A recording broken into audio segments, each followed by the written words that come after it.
Finally सामसङले आफ्नो 5G भेरिएन्ट्सको मोबाइललाई Nepali बजारमा lunch गरिसकेको छ। एक्जिल चाहिँ दुईवटा मोबाइललाई उसले नेपाली बजारमा लन्च गरिसकेको छ। हामी चाहिँ कुरा गर्छौँ सामसङ ग्यालेक्सी A73 जसमा तपाईँहरूले चाहिँ बब्बल क्यामेरा देख्न सक्नुहुन्छ के 108 मेगापिक्सलको यिनीहरूको मेन क्यामेरा रहेको छ, चाहिँ 32 मेगापिक्सलको यिनीहरूको सेल्फी क्यामेरा रहेको छ। सो टिकटक लभरहरूको लागि चाहिँ यो मोबाइल चाहिँ एकदमै राम्रो रहेको छ। साथमा चाहिँ यिनीहरूको सम्पूर्ण क्यामेराहरूमा चाहिँ AI टेक्नोलोजीलाई युज गरेको छ, जसको मद्दतले गर्दाखेरि तपाईँको फोटो र भिडियो चाहिँ एकदमै राम्रो आउँछ। सानोतिनो पानीमा पनि यो मोबाइल चाहिँ केही पनि हुँदैन। सो यो चाहिँ आइसकेको छ।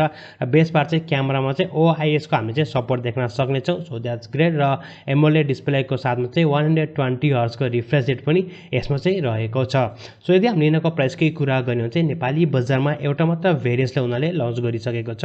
8GB को ऱ्याम 256GB यिनीहरूको स्टोरेज रहेको छ, जसको नेपाली मूल्य चाहिँ 72,979 चाहिँ 73,000 रुपियाँमा उनीहरूले नेपाली बजारमा चाहिँ लन्च गरिसकेको छ, जुन चाहिँ हल्का महँगो नै लाग्यो न। अब इन्डियामा चाहिँ 42,000 रुपियाँ रहेको छ। सो त्यसले गर्दा पनि त्यति नै होला, बट या ओभरअल हेरेर चाहिँ मलाई हल्का महँगो लाग्यो। तपाईँलाई चाहिँ के कस्तो लाग्छ कमेन्ट सेक्सनमा कमेन्ट गर्न सक्नुहुनेछ। अब हामीले कुरा गरौँ यिनीहरूको चाहिँ कन्फिगरेसनको बारेमा। तपाईँलाई कन्फिगरेसन थाहा नै छ, बट केही होइन हाइलाइट कन्फिगरेसनको बारेमा चाहिँ हामीले कुरा गर्नेछौँ। हाइलाइट फिचरको चाहिँ हामीले कुरा गऱ्यो भने क्यामेरा मैले तपाईँलाई भनिसकेँ होइन, क्यामेरा चाहिँ एकदमै राम्रो बनाएको छ, OIS सपोर्ट गरेको छ। बट डिस्प्ले या सामसङको one of the best display हो, र सामसङको डिस्प्लेको कुरा नगर्ने त कुरै हुँदैन। यसमा तपाईँहरूले चाहिँ 6.7 इन्चको फुल HD प्लसको चाहिँ इन्फिनिटी ओ डिस्प्ले देख्न सक्नुहुन्छ, जुन चाहिँ सुपर एमुलेट प्यानल रहेको छ, र 120 हर्ट्जको चाहिँ यसको चाहिँ रिफ्रेस रेट रहेको छ। सो डिस्प्ले चाहिँ बब्बल रहेको छ, मतलब बेस्ट डिस्प्ले चाहिँ म भन्न चाहन्छु सामसङको तर्फबाट।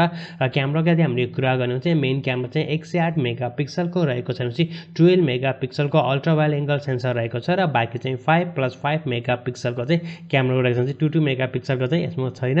साथमा तपाईँले चाहिँ 32 मेगापिक्सलको सेल्फी क्यामेरा पनि देख्नुहुन्छ, जुन चाहिँ बब्बल हो के सेल्फी क्यामेराको हिसाबले एकदमै राम्रो छ। र क्यामेरामा चाहिँ एकदमै धेरै इन्हेन्स गरेको छ, एकदमै धेरै सफ्टवेयरहरू पनि अप्टिमाइज गरेको छ, र तपाईँहरूको फोटो र भिडियोहरू चाहिँ एकदमै राम्रो आउँछ। सो द्याट्स किन डाउट पनि छैन के।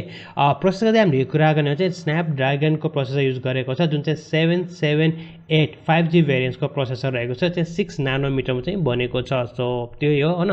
अब ऱ्याम र रोम त नेपालमा एउटा मात्र भेरिएन्ट उनीहरूले लन्च गरिसकेको छ, 8 र 256GB को स्टोरेज। तपाईँले चाहिँ होइन एक्सटेन्सन जुन चाहिँ तपाईँले माइक्रो SD कार्डबाट पनि तपाईँले आफ्नो स्टोरेज चाहिँ भर्न सक्नुहुनेछ। यदि हामीले चाहिँ अपरेटिङ सिस्टमको यदि हामीले कुरा गर्ने त्यो एउटा बेस्ट पार्ट हो। होइन यसमा सामसङले तपाईँहरूले चाहिँ 4 वर्षको चाहिँ अपरेटिङ सिस्टमको अपडेट र 5 वर्षको चाहिँ सेक्युरिटी अपडेट पनि दिएको छ, जुन चाहिँ एकदमै राम्रो कुरा।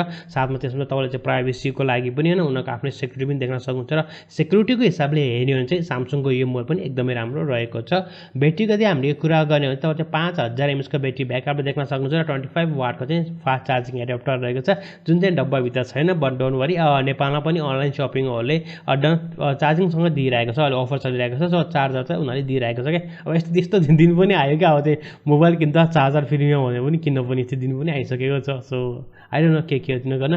सो अर्को यदि हामीले कुरा गर्ने हो चाहिँ रेगुलर नम्बर सेन्सर उसमा रहेको छ, तपाईँले इन डिस्प्ले फिङ्गरप्रिन्ट देख्न सक्नुहुन्छ, फेस क्यानन पनि रहेको छ। सो यिनीहरूको चाहिँ सबै कुरो चाहिँ एकदमै राम्रो रहेको छ। तपाईँलाई चाहिँ मोबाइल चाहिँ के कस्तो लाग्यो न, प्राइस चाहिँ हल्का चाहिँ महँगो लागिरहेको छ। सो कमेन्ट सेक्सनमा चाहिँ कमेन्ट गर्नु होला। अन्त 256GB को स्टोरेज पनि यसमा चाहिँ रहेको छ। सो तपाईँलाई के कस्तो लाग्छ न कमेन्ट सेक्सनमा चाहिँ कमेन्ट गर्न सक्नुहुनेछ।